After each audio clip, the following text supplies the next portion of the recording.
Good evening and welcome to today's session.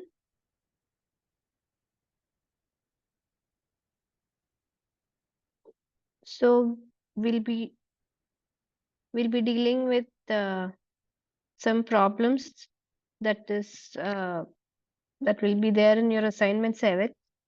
Involves portions from lecture 30 to 34, covering parts of estimation of subsurface runoff, types of wells, and well hydraulics. So, like every time, I'll be showing some questions on the screen and we'll give some time so that you can read the question and post in your answers in the chat box. And after that, I'll be discussing the uh, solution of that problem or the explanation of that problem. And the next assignment, assignment 7, is due by tomorrow, the 11th of September. So I hope you're all aware of that. So we'll start with the problems.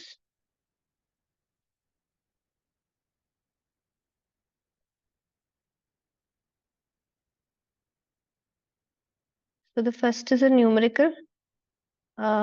Here they have given the catchment area, which is 20 kilometers square, having an annual rainfall of 900 mm.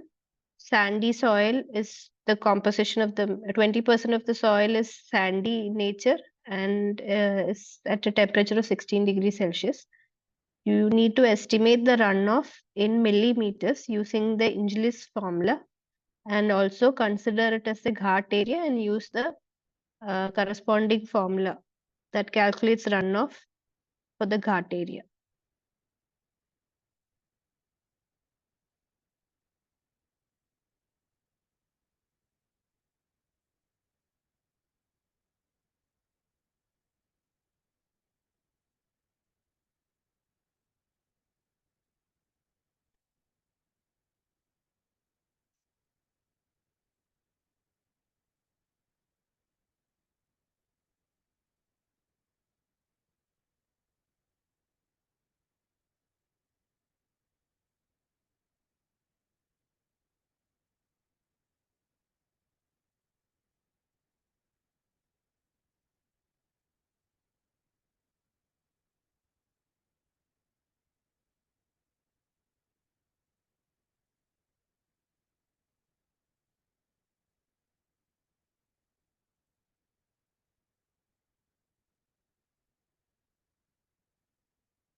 Okay, this is a pretty simple numerical, but what is necessary is you be aware of the corresponding formulas that is used in the estimation of runoff. Some empirical formulas that is used for estimating runoff. So let's just go into all of those formulas which we might have to use for estimating runoff. So all these formulas are empirical formulas. And in order to estimate runoff, there are 4 empirical formulas that you will be dealing with in this lecture series, which includes Barlow, Inglis, Khosla, and Lacey. Now, in all of these 4 formulas, the runoff is estimated, and the end product of the quantity will be in millimeters.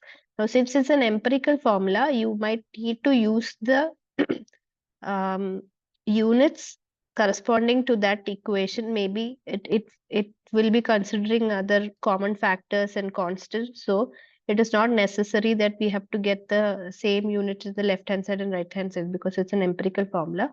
So be careful about the unit of the quantity that is given in the question and what unit you have to use in the formula, and then make the required conversions and then apply it in the formula.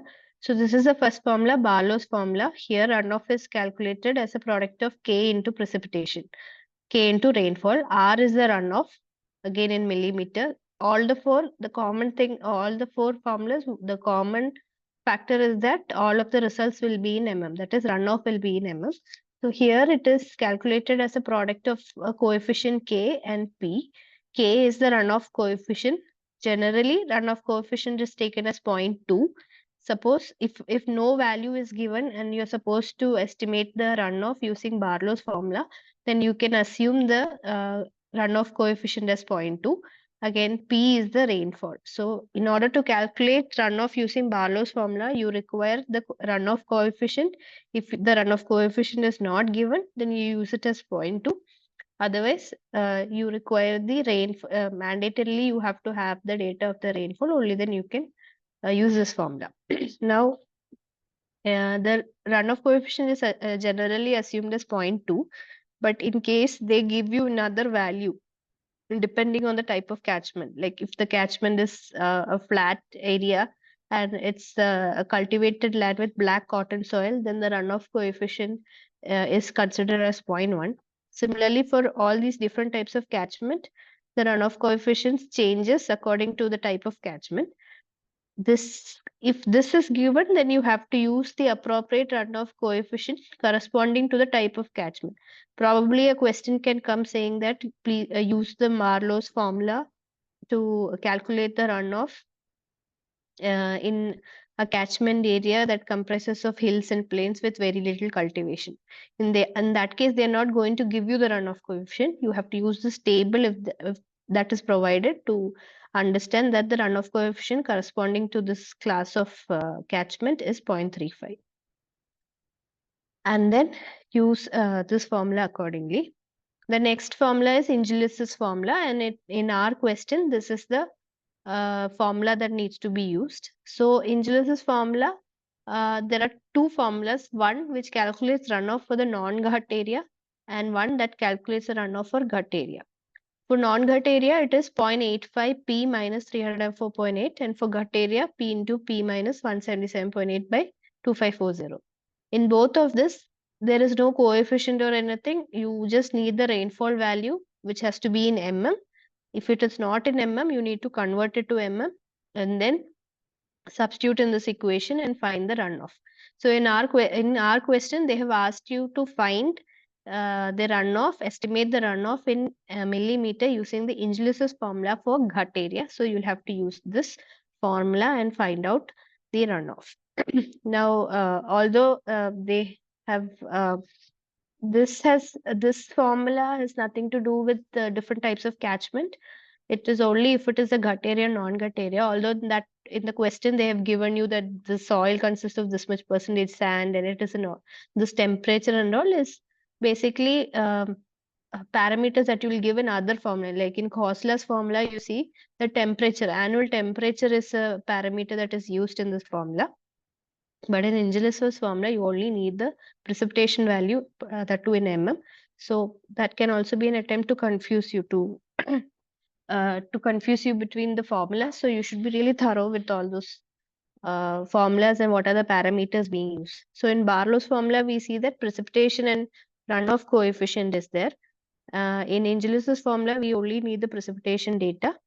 In Khosela's formula, you need the annual temperature data in degrees Celsius, and then you can find the runoff if you have the rainfall in millimeter using this formula.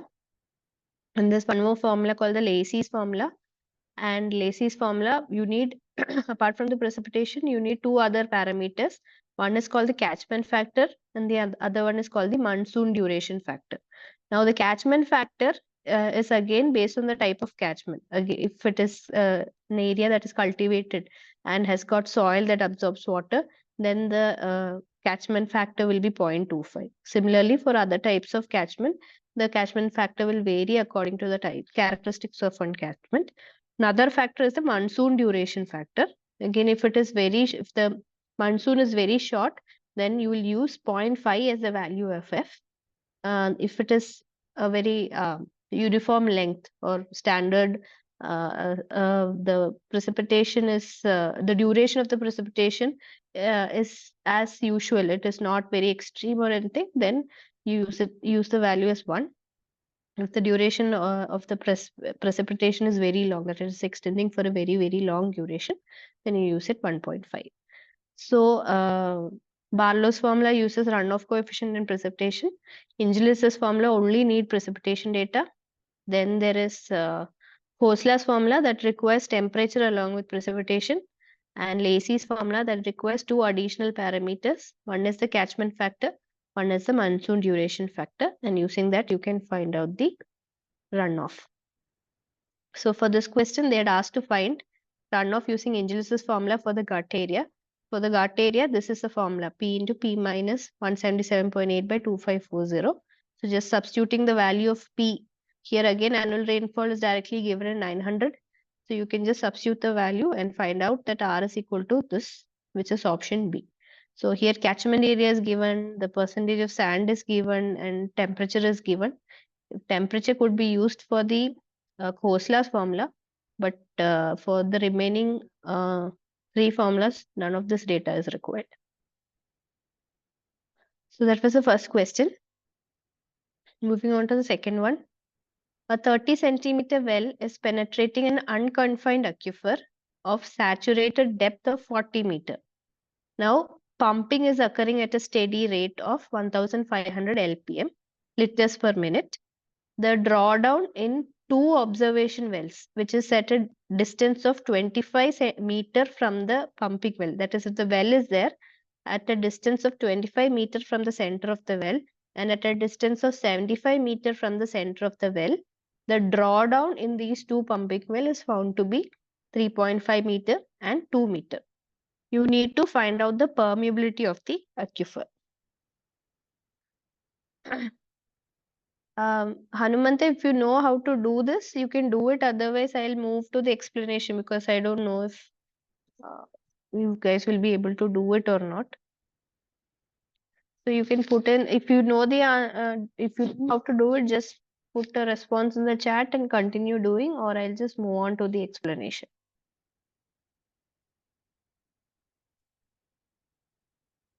Okay.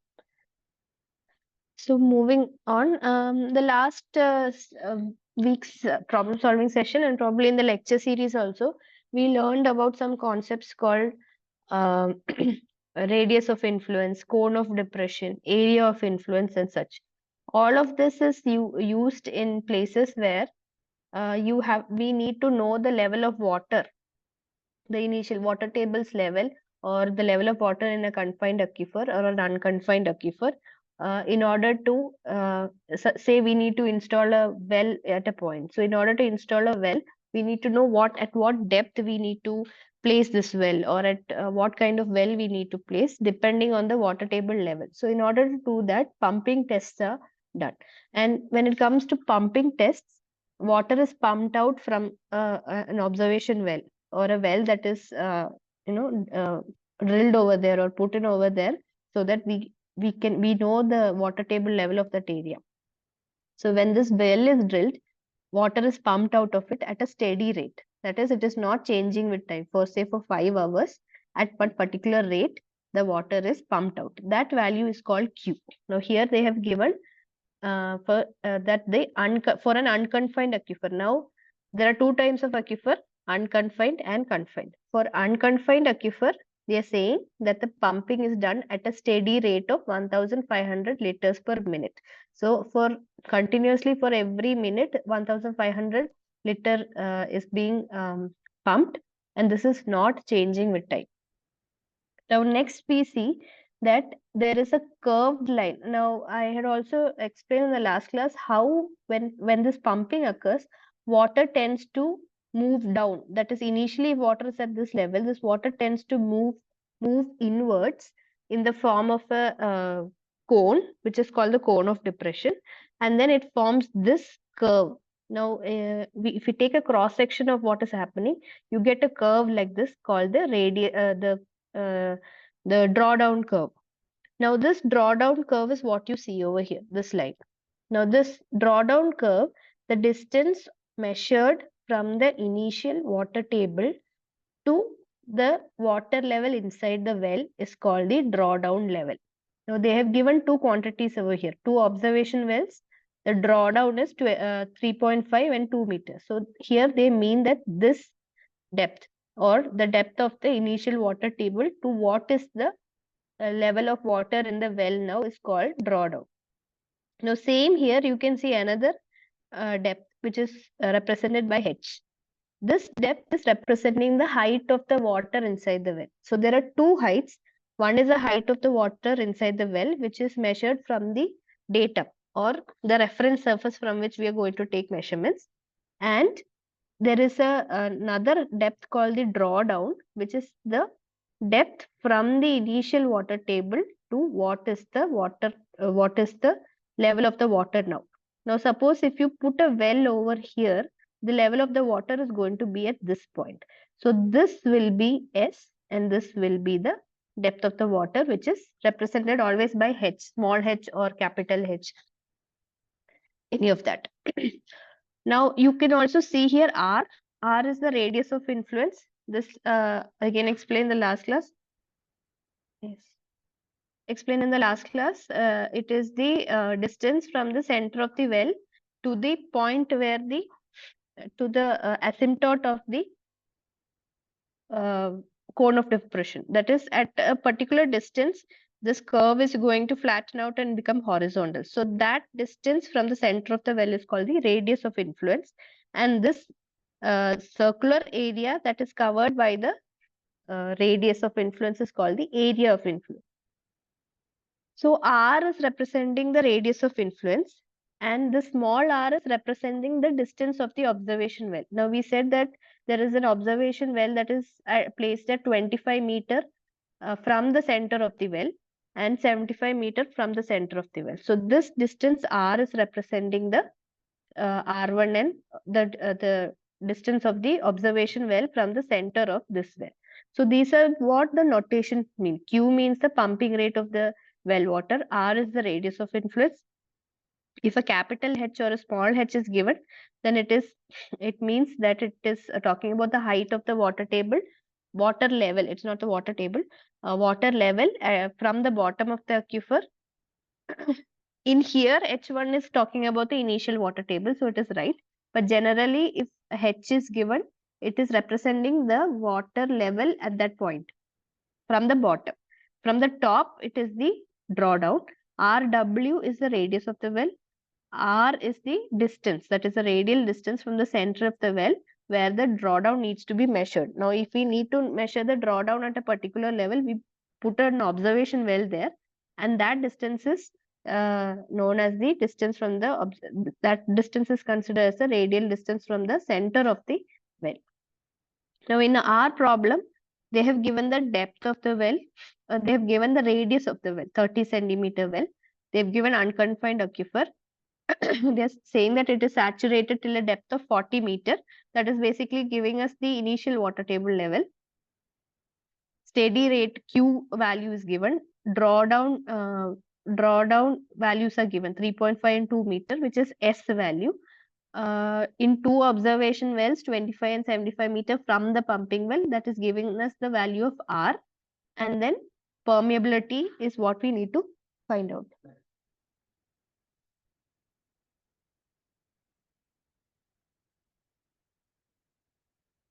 So in this problem, you see that RW is 30 centimeter. R1 is the distance of the observation well, which is given as 25 meter. R2 is the distance of the second observation well, which is 75 meter.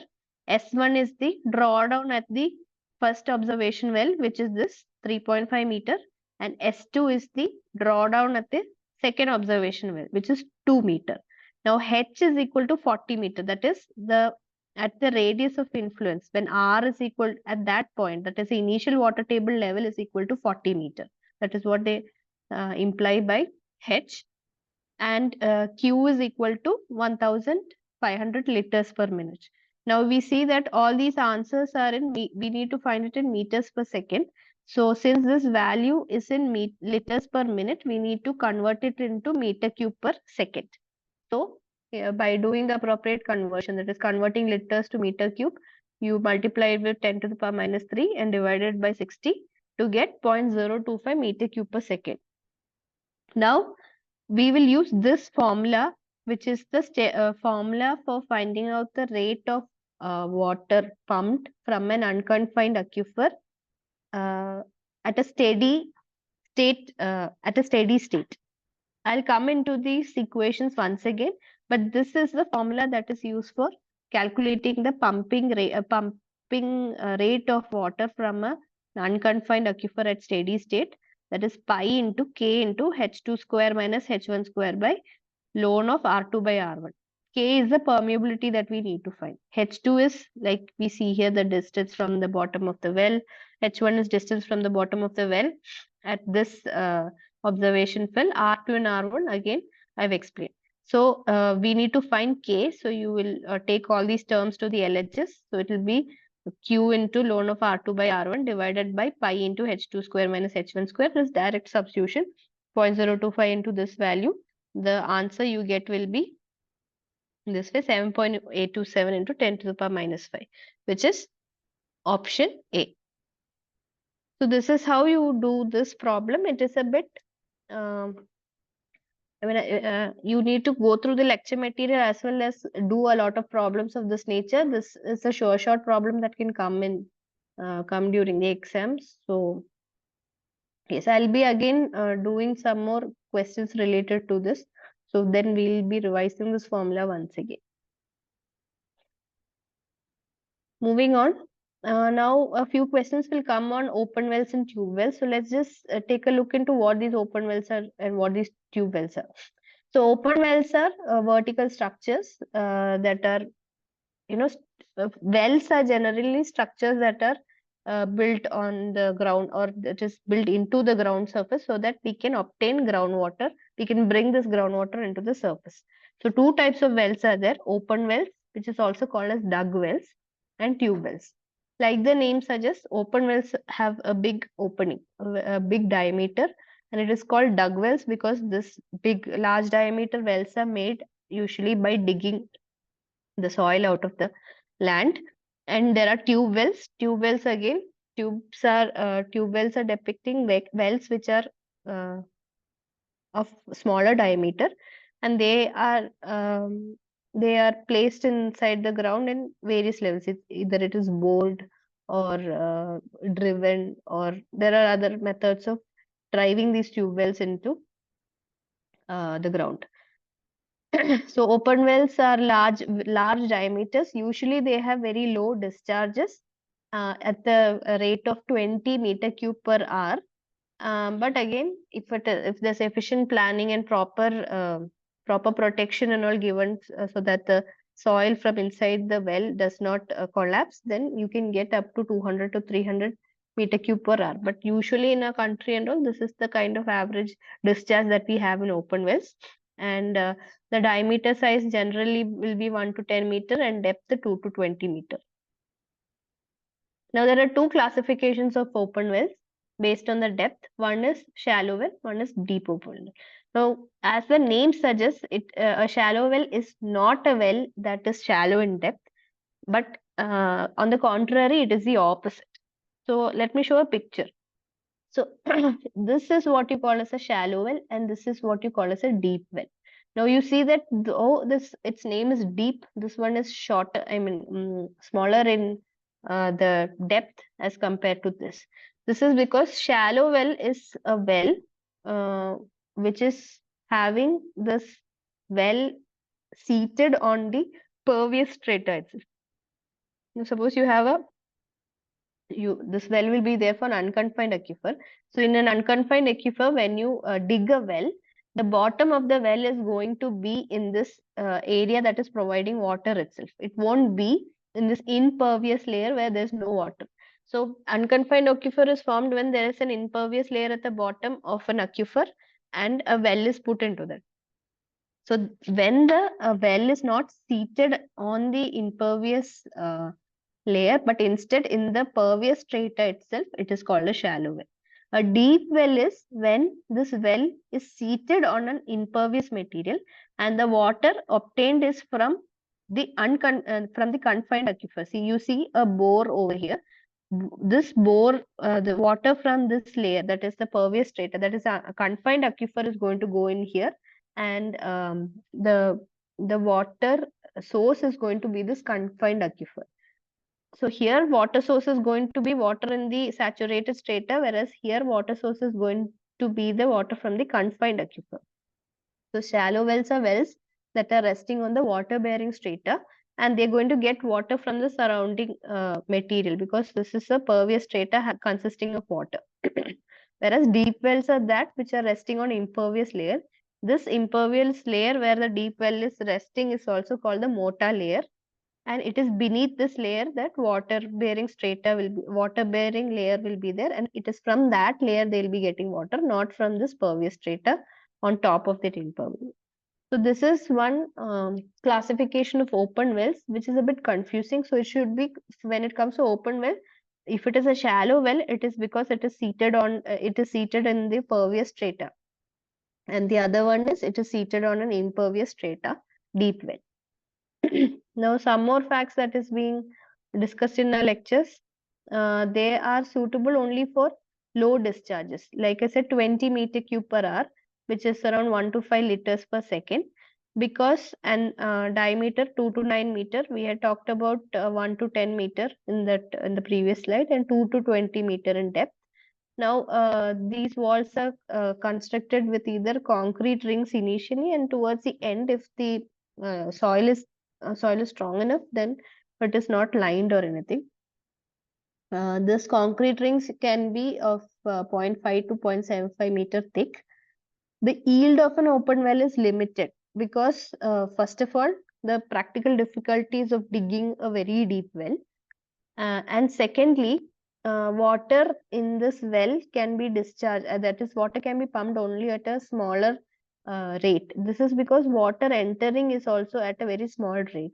Say uh, if it is at a larger rate, then there's a possibility of disturbance of the soil around this well. It can also lead to the water being bad, or it can also lead to collapsing of the well. So it is in order for due to this reason that this open wells are constructed with a larger diameter in order to optimize the discharge rate and velocity of water entering in, uh, drawn from these wells. So the third question is about this open well. An open well is called a shallow well when the depth of the well is small, or when the water table is high, or it does not encounter a mota formation, or it finds the foundation in a mota formation.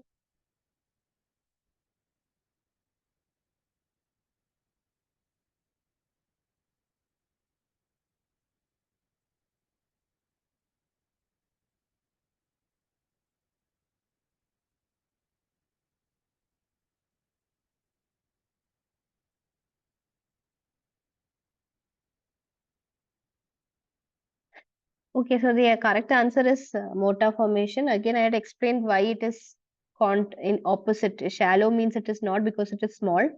It is because it is in a pervious state, and it is not encountering mota formation. Deep well is when it encounters mota formation. Okay, moving on. If the intensity of rain increases, what happens to the runoff? Does it increase, or does it increases rapidly? Is the statement true or false?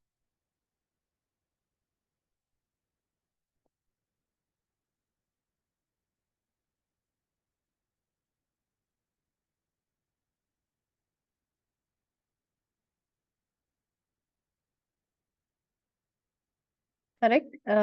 Say uh, runoff is nothing but the water that is falling on the surface when it moves over the surface, or from the below surface, or as the groundwater, if it moves and it reaches the rivers or oceans, then that kind of a hydrological component is called the runoff. Now, when it precipitates, there are a lot of processes that happen before the runoff. Water will come down.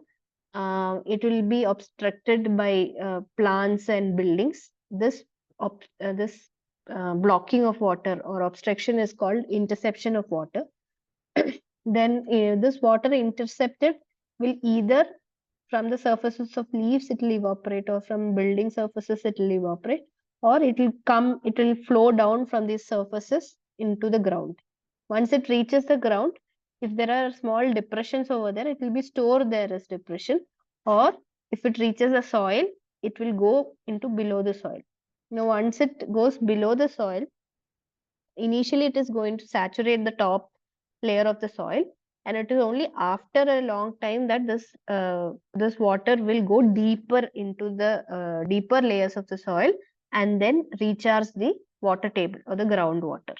So all these processes occur before runoff will happen. Now, when does runoff occur?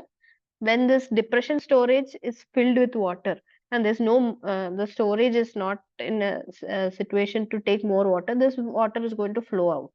Similarly, if the soil is saturated with water and there is no provision for this water to enter the soil more, then it will also flow off. So these are the situations where surface runoff will occur. That is, from the water that is falling, it is going to flow over the land and reach rivers and oceans, and this is called surface runoff.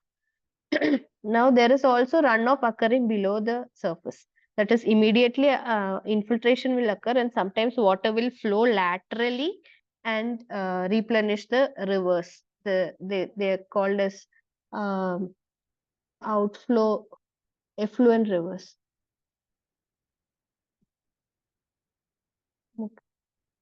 Effluent rivers. And then there is this water that is going to go very deep into the soil layers and reach the groundwater, and then this groundwater will go and touch the streams, or it will where it is joining with the streams, it will replenish the rivers. So that is called base flow. So if the intensity of rain is increasing, definitely the what to say, yeah, there will be so much of rain that this rain is not able to infiltrate into soil. So what will happen is it will flow off as runoff. So as the intensity of rain increases, the runoff will keep increasing rapidly, which is a true statement. Now, the discharge from an open well is generally limited to 3 to 6 liters per second. Is the statement true or false?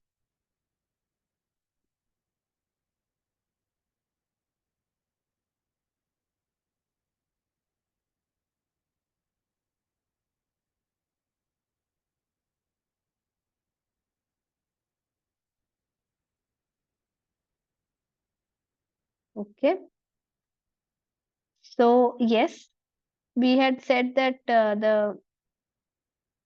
we had also discussed about the discharges of open well, which is around 20 meter cube per hour. Again, if it is converted, it comes to around 1.5 to 5.55 liters. Here in the content in the lecture also, they're giving us the rate as 1 to 5 liters per second. So this answer, 3 to 6 liters per second, is relatively correct. So the answer is true. Now let's see what tube wells are. Till now we were discussing about open wells.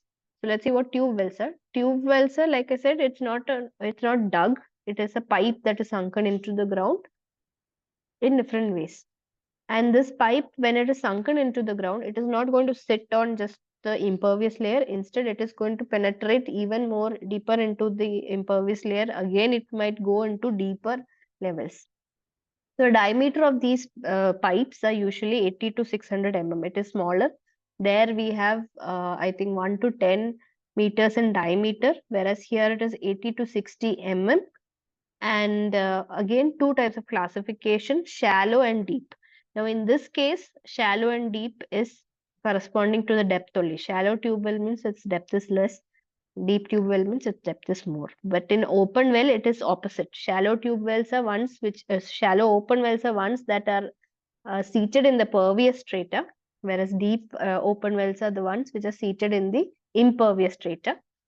In tube wells, it is based on the depth only. That is, it has only a depth limited to 30 meters. Discharge is 20 meter cube per hour. Whereas deep tube wells can go up to 600 meters, and they can give up to 800 meter cube per hour of discharge. And again, 70 to 300 meter and 200 to 220 liters per second. But in general, they can only yield 40 to 45 liters. I mean, if yields are high, if there's very efficient placement of these pipes, then it can yield up to 200 liters per second. But then in general, in a country, what we receive is only around 40 to 45 liters per second, which is definitely more than what we get from open wells. So the question here is, what is the depth of deep tube wells in the range of, is it in the range of 25 to 75, 40 to 100, 80, 350, or 70 to 300?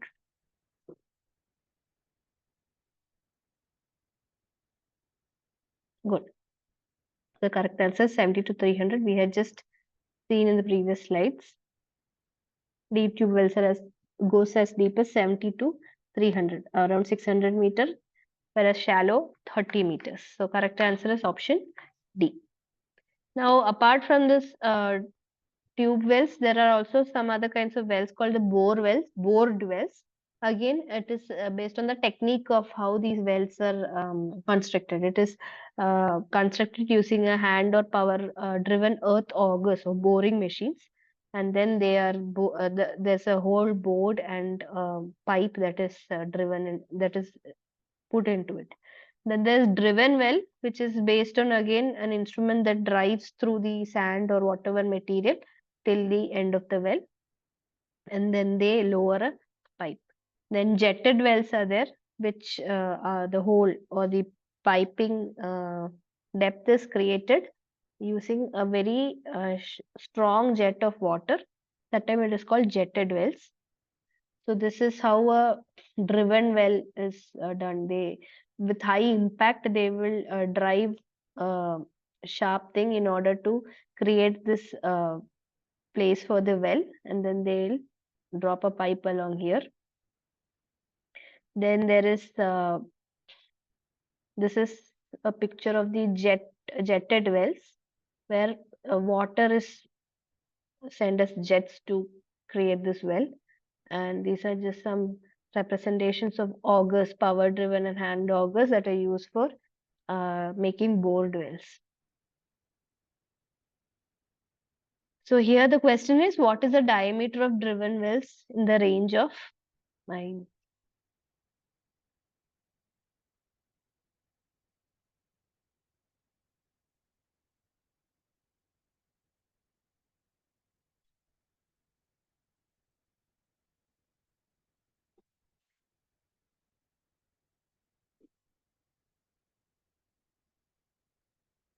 Okay, so the correct answer is say 3 to 10 centimeters. I didn't give much importance on the um, diameters of it. So here it is in the range of 3 to 10 centimeters, the diameter of a driven well. Whereas in the case of jetted wells and bored wells, they are not talking about any particular range of diameter. So you might just have to learn this diameter, keep it in mind.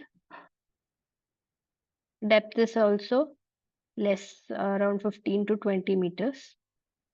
So yes, correct answer for this is 33 to 10 centimeter, which is very small. Next question, what do you call a graph that is plotted for discharge versus time?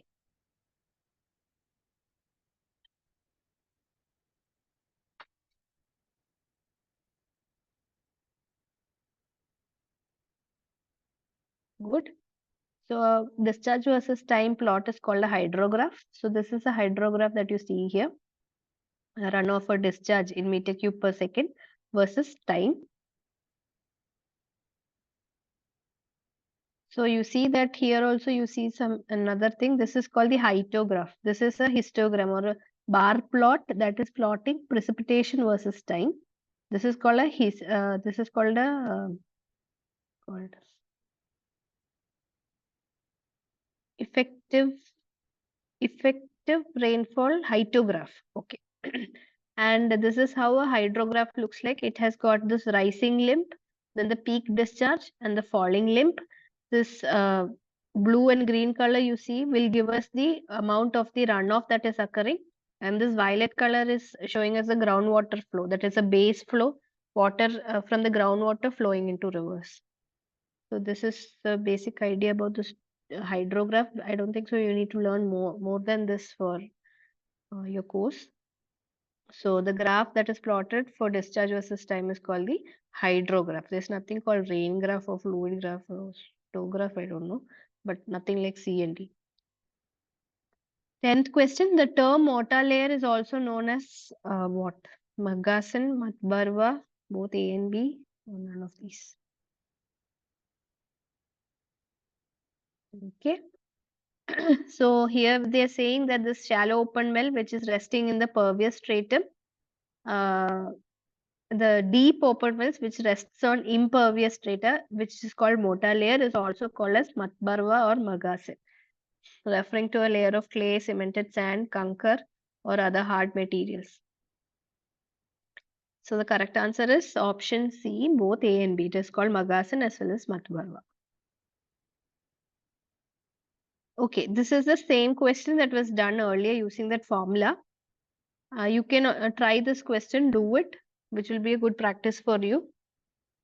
I'll do one thing. I'll again give the formulas, and then you can come back to the question so that you can uh, do it. I mean, if you don't remember, written down the formula, you can do it from here. Now, earlier we had discussed about steady flow in unconfined aquifer, and I had shown that this is the formula, which is the Themes equation, pi k h2 square minus h1 square by ln of r2 by r1. Now, the same equation, when represented by as Dipit's equation, what happens is this H2 and H1 and R2 and R1 changes. Here, H2 uh, is the initial water table's level, H, and H1 is the depth of the water in an observation well, that is at a distance of R from the center of the well, and big R is the radius of influence. So if they're asking you to find using Dupit's equation, the terms here will be the initial water table level and the radius of influence. R will be the distance of the well from the pumping well. H will be the height of the water table at the height of the observation well or the pumping well. When they are asking for observation wells, two different observation wells, this will be the formula. So this is the steady flow occurring in unconfined aquifers. So the same thing is there for confined aquifers also. But in confined aquifer, what will happen is we don't have the depth of the initial water table. Instead, the H term represents the depth of the initial water table for the entire aquifer. Now, this aquifer is confined aquifer. So, this confined aquifer will have one particular thickness. Now, that thickness into K gives us a transmissibility. So, here it is not just the permeability in play here. Here, the thickness of the aquifer or this KB, which is T, is also an important consideration. So, here you see Themes equation. Please note down this equation, 2 pi t into S1 minus S2. This is not S1, this is S2. S1 minus S2 by ln of R2 by R1. This is the Themes equation. And this Dupit's equation is again, instead of H2 and H1, you have the height H and radius of influence, and HW, which is the height of the water at the this pumping well, and RW is the radius of the well. So this is the equation that you require for doing this problem. So please note down that equation, and then I'll go back to the question. You can do the find out the answer.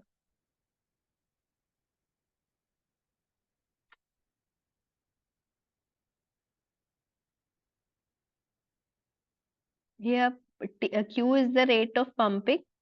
T is the transmissibility, which is K into B, that is permeability into the thickness of the aquifer, confined aquifer. T is transmissibility. S1 is the drawdown at the first well. S2 is the drawdown at the second well. R2 and R1 are the distance of the observation wells from the pumping well. Okay, so let's go to the question. Here they're saying the well is of a diameter 20 centimeter. Now, in our question, we always consider the radius, so you should do that conversion. It is penetrating a confined aquifer. So now we have an idea about which formula we have to use. We have to use the formula for confined aquifer. Long period of pumping at a rate of 2720 liters per minute. Observations of drawdown taken at 10 meter. So this will be R1. 100 meter will be R2. From the center of the well are found to be, drawdown is 3 meter in 3 meter will be S1, S2 will be 0.5 meter. Transmissibility of the aquifer is nothing but K into B. So discharge Q is given, S1, S2 is given, R1, R2 is given. You only need to find out T value. So please find that out and put in your answer, and then I'll show the solution.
Okay, so this is how we find it. The Q is 2720 liters per minute. That you need to first convert it into meter cube per day. Why? Because here the answers are going to be in meter square per day. So we need to convert it in the corresponding unit that will help us in getting that the answer in that unit. So meter cube, when we convert it to meter cube per day, we multiply it with 10 to the power minus 3 and then convert minute into day. This is the Q value you get. Now radial distance of observation well 1 is 10 meter, R2 is 100 meter, S1 3 meter, S2 0.5 meter.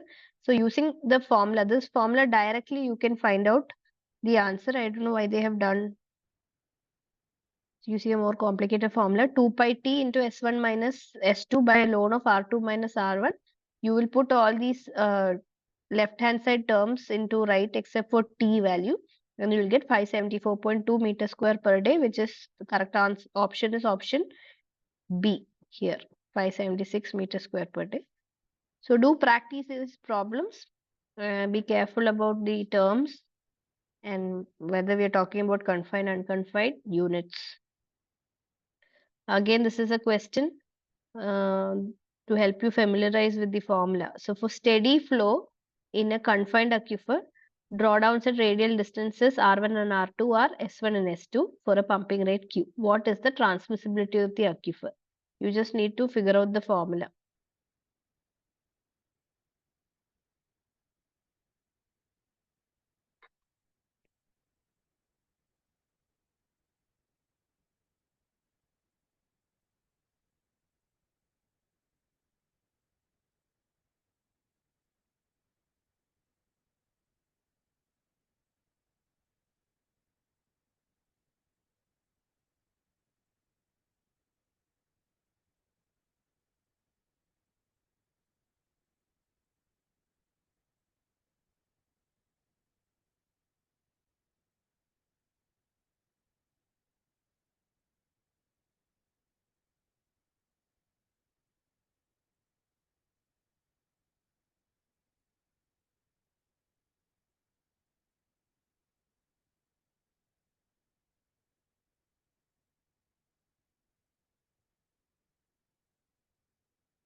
Okay, so the discharge in a confined aquifer is given by this formula 2 pi kb into h minus h by ln of r by r. Transmissibility is kb. So, in order to get t value over here, you put in all the terms. You just rearrange the terms and you will get q log of r by r2 by r1 by 2 pi s1 by s2. So familiarize with these two formulas. Themes equation, Dupit's equation for confined, Themes equation, Dupit's equation for unconfined. Learn what all are the terms that are corresponding to this notations R1, R2, S1, S2. Okay. Now, what is a drop in the water table elevation at any point from from the previous static level called?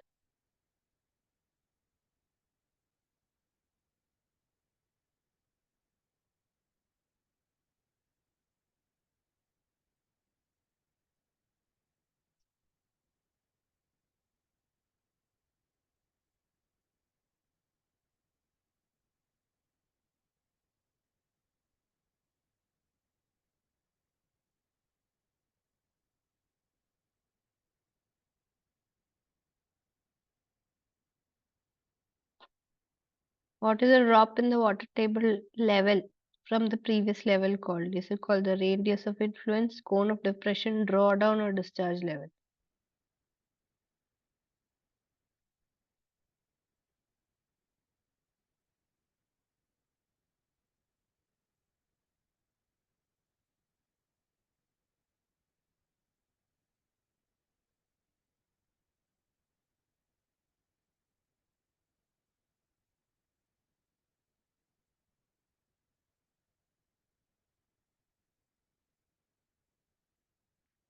Okay, it is called drawdown. This is what we are talking about. Here, this is the initial water table level, and the water table level, when it goes down, it is called drawdown.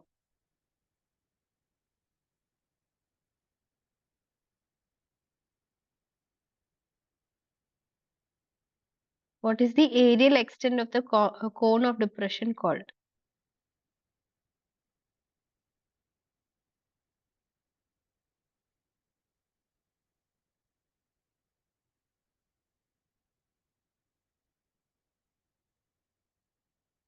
The radius of influence, cone of depression, drawdown, or area of influence.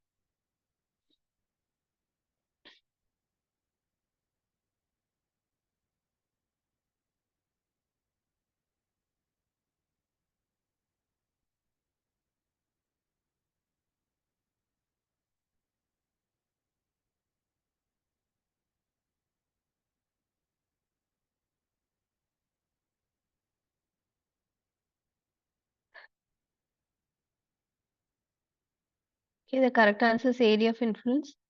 So these are some of the terms that you need to familiarize with. Cone of depression. I told you when the water is flowing in that conical way, then it is called the cone of depression. Drop in the level of the water table when pumping happens from the static level is called drawdown.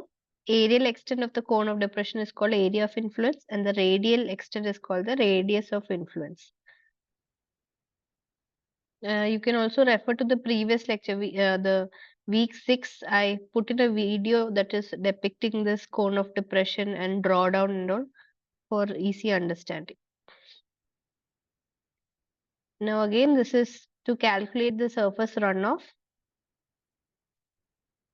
The area of the rainfall is given 150 mm.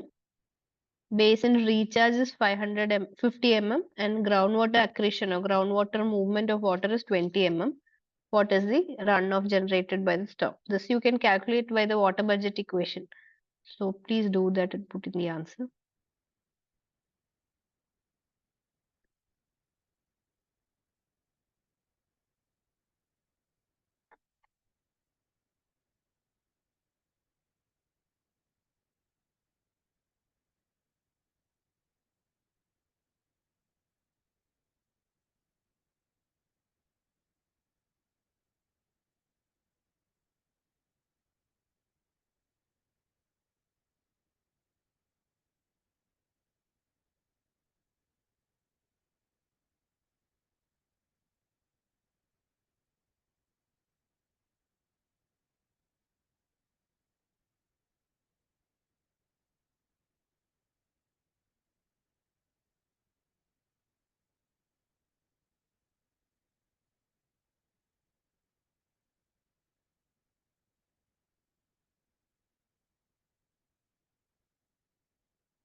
So here we see the rainfall given is 150 mm.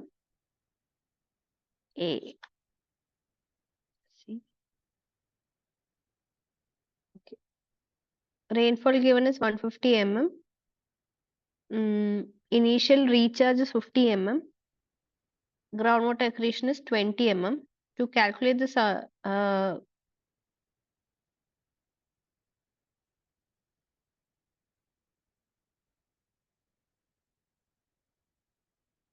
calculated using this water budget equation. Runoff is equal to P minus uh, P minus 50 minus 20, which is 80 mm. So this will give the runoff value. Here Q is depicting the runoff value. So 80 mm. The answer will be, correct answer will be C, 80 mm.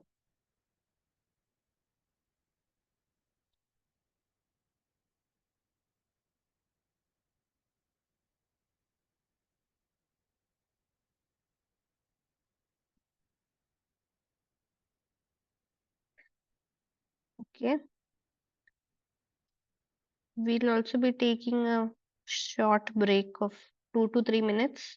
The time is 7:01 now, so I'll be back by 7:04. You can meanwhile drop in the answer for this question. What is runoff defined as?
Okay, so the right answer for this question, which opted this question, what is runoff defined as?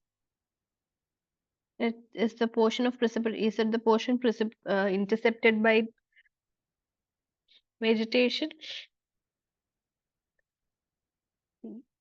Yes, it's correct. The portion of precipitation that flows overland towards rivers is the correct answer. Next question. What are the factors that play a significant role in determining the amount of or quantity of runoff from a drainage basin? This is the intensity of rain, duration of rain, rainfall distribution, aerial rainfall distribution, or all of the above. Correct. So, the various factors that affect runoff are first the type of precipitation. So, if it is rain, like I explained earlier, the rain will be intercepted, some will be in depression storage, some will infiltrate, and when everything of this is saturated, all of this water will go off as runoff. Now, that is going to be at a faster rate because depending on the intensity of rain, if there's a lot of rain, then it will flow off at a rapid rate. At the same time, if it is snow, then the process of runoff is going to be slow.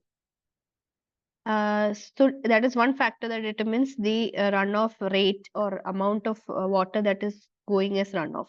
The intensity of rain. Intensity is how much water or how much depth of rain happens in a particular time. If it is in 1 minute or one day, there is 5 mm of rain occurring, then the intensity is 5 mm per day. Otherwise, if it is 6 mm per day, 7 mm per day. So that is what they mean by intensity of rain. Now, if the rate of intensity increases, what is happening? Say the intensity of rainfall is 6 mm per minute or 6 mm per day or hour, 6 mm per hour. Now, suppose if the capacity of the soil the amount that can be infiltrating into the soil is only 3 mm per hour, then 6 minus 3, the remaining amount of water cannot infiltrate into the soil. So, this water will go as runoff.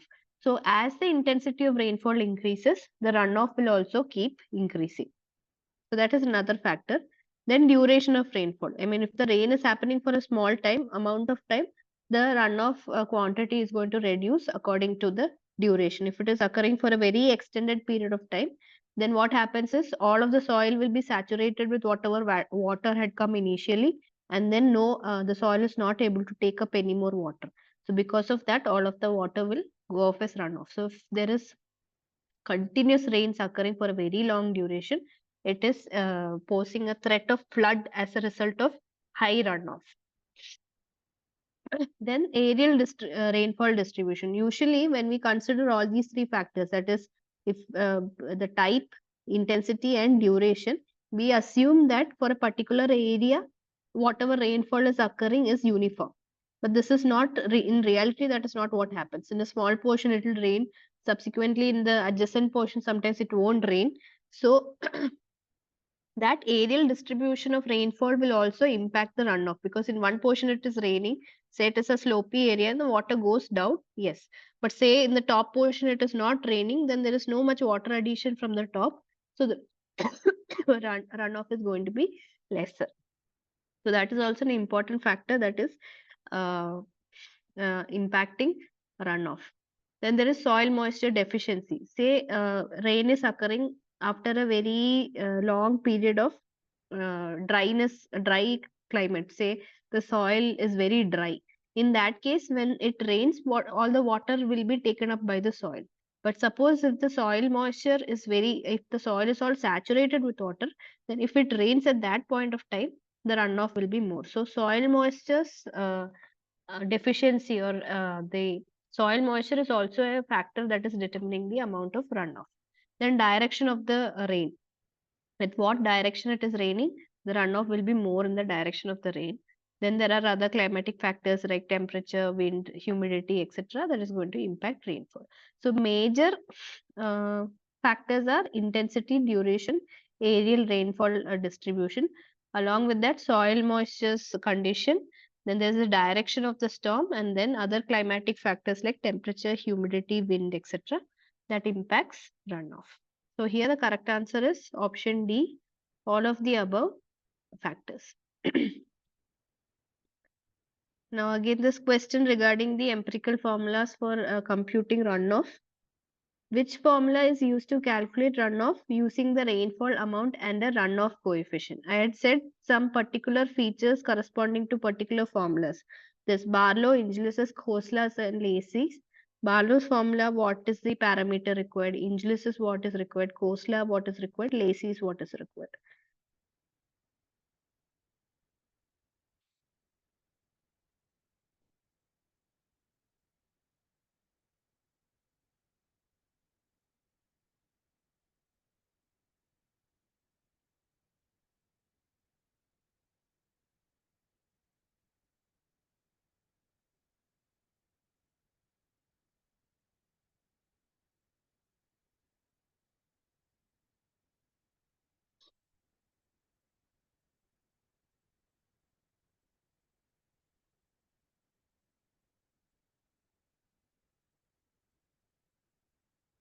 Okay, so these are again, I'll brush up through these formulas once again. Four formulas are there: Barlow, Angelis, Khosla, and Lacey. In Barlow's formula, it is a product of the runoff coefficient and precipitation. Runoff coefficient is assumed as zero point 0.2, but based on the type of catchment, it will vary. So K is the runoff coefficient. Then there is Inglis's formula that is only making use of P, but there are two formulas, one for the gut area and one for the non-gut area. So that is the only change that is happening here. In Khosla's formula, temperature, annual temperature is also taken into consideration. So along with precipitation. And in Lacey's formula, the monsoon duration factor and the catchment factor is also taken into account when computing the or estimating the runoff. So in this, they have asked in which formula or rainfall and runoff coefficient is taken. It is in the Barlow's formula. In Inglis's formula, there's only precipitation for gut and non-gut area. Khosla's formula, temperature is also taken into consideration along with rainfall. Lacey's formula, catchment factor and monsoon duration factor. So correct answer is option A. Which factor is not considered while calculating Lacey's formula for runoff? Is rainfall not taken into consideration? Catchment factor, monsoon duration factor, annual temperature. Good. So it's annual temperature. We had looked at what the formulas are just now. Now, what is the runoff coefficient value used in Barlow's formula to calculate runoff? I had talked about a value that is assumed if the runoff coefficient is not given. Which value is that?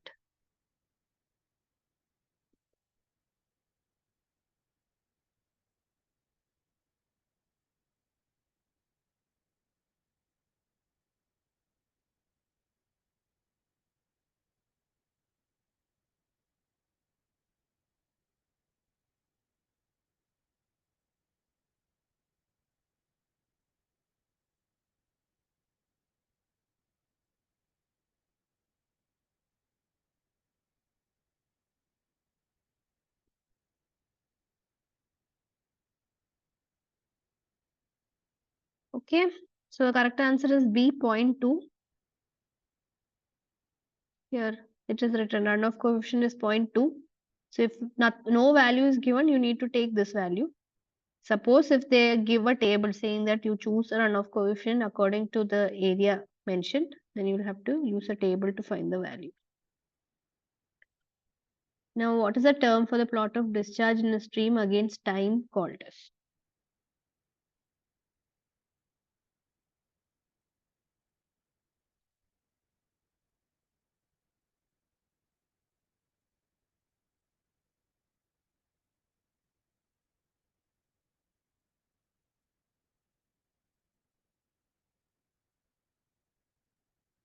Okay, it is called hydrograph. Again, we looked into what a hydrograph is, so I don't think this we need for further explanation. What is the term used to describe the portion of precipitation that makes its way towards rivers or oceans as surface or subsurface flow?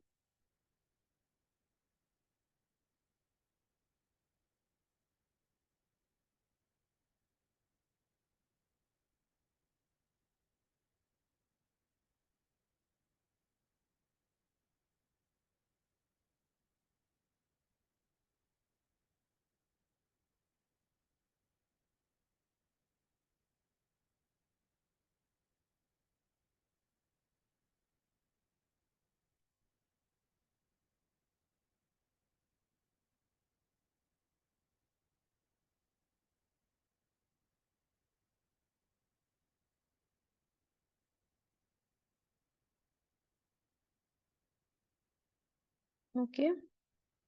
Correct answer is runoff.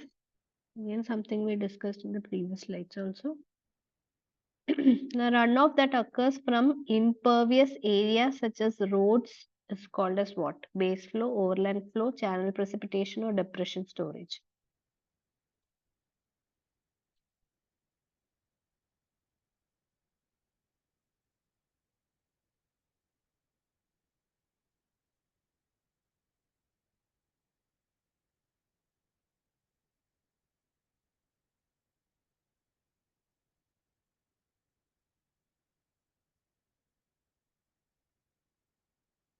Yes, the correct answer is B, overland flow.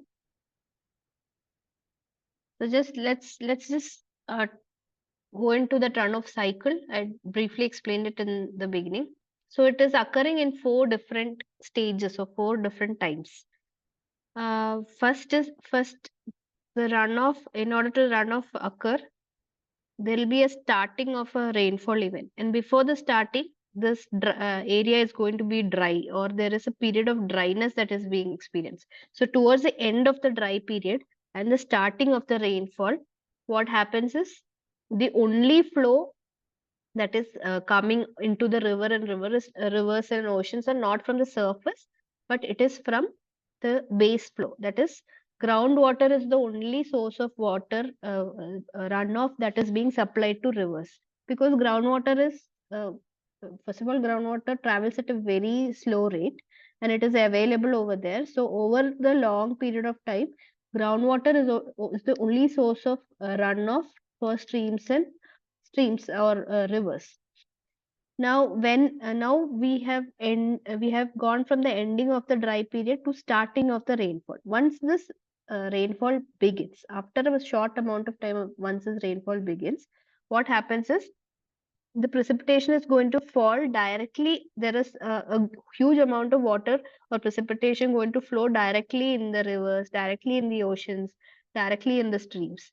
This kind of precipitation is called channel precipitation. That is, rain is directly supplying to the surface water bodies. Then there is another portion of the precipitation that is intercepted by vegetation and by buildings. So water that is trickling down is obstructed by the vegetation. It is going to stay back on the surface of the leaves, or in case of buildings, on the surface of the buildings. So it is not going to contribute to runoff. Now, this water which is being stored, it it will evaporate. Some water from the surfaces will evaporate and it will go off as evaporation. Now, other portions of water which are not intercepted, it will go down and fall on the ground. In the ground, if there are some depressions or holes or potholes or depressions are there, this water is going to fill all these depression, and that is called the depression storage. The remaining water which is falling on the surface, it is going to infiltrate into the soil. Now, infiltration at this stage is occurring after a long dry spell. So soil is very dry and it has a capacity to take up a lot of water. So water falling down as rain will keep infiltrating, and the soil will get replenished with soil moisture. During this stage, the kind of runoff that is happening is only the water that is falling on the surface of roads. Roads and all cannot absorb water. Then there is uh, plain surfaces and impervious surfaces. There is no way for water to go down as infiltration engines. So these water will flow down, and at this stage, the runoff occurring is this runoff that is occurring from the impervious areas like roads and all, or steep slopes. This flow is called overland flow. Now, in the next stage, uh, over okay, at this stage, again, one important point is evaporation transpiration is going to be less, because already the precipitation is providing water to the atmosphere, evaporative demand of water, some amount of water to evaporative demand. So evaporation and transpiration is less. Now, towards the end of the rainfall, what happens is all of the soil is going to get saturated. All the depressions are going to get filled with water. Soil is going to be saturated with water, so it is not going to, it is not, it will not be able to infiltrate more water. So what happens is some water will start flowing through the subsurface soil called the interflow, and some water will flow through the overland again onto the rivers and oceans. This is again overland flow and interflow happening. After the end of the rainfall, the high slope regions and all water must have already come down.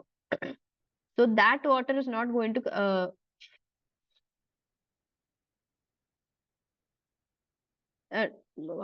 that water is going to keep flowing down and going to supply to the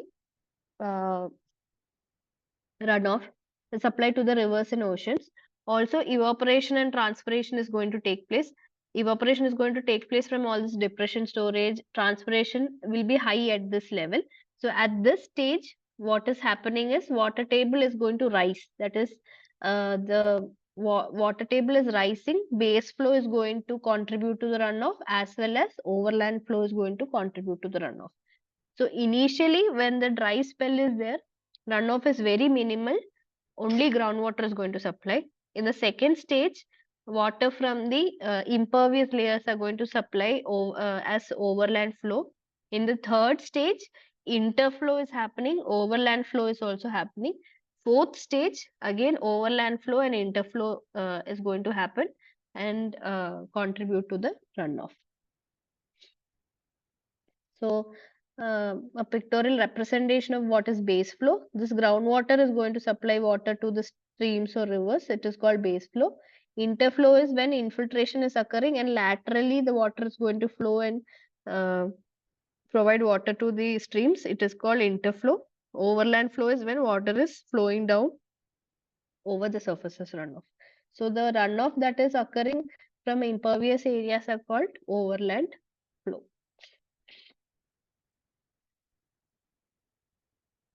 In Lacey's formula for calculating runoff, what does the S represent?